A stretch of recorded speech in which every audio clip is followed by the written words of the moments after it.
Yazmış tanıyor kızmış, sollay barra karamış. Ayrılamız digeç, seni kadar bir kere.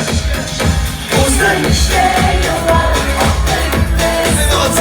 yazmışlar da başı bulmadı.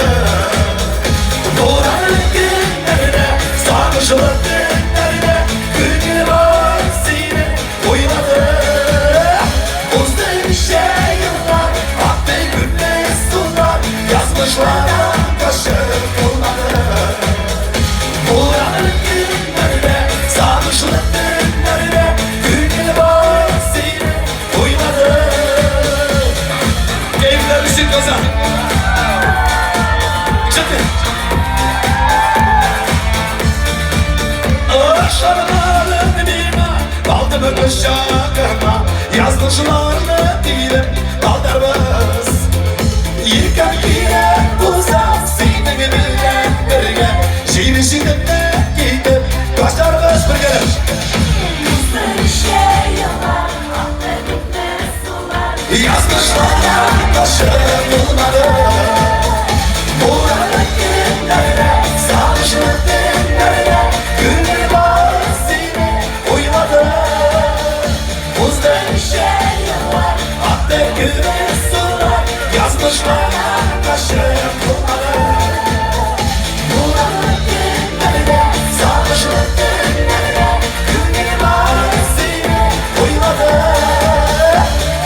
uzun işte yıllar, aklı bitmez sular. Yazmışlardan başı bulmadı. Burada kız olmalı.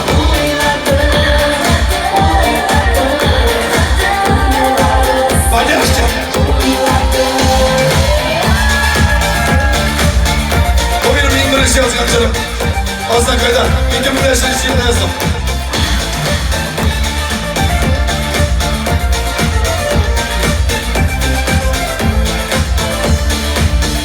Buğularımız bir sanda, ingar kıtlı barlar. Gönüllerde sıngı giyince.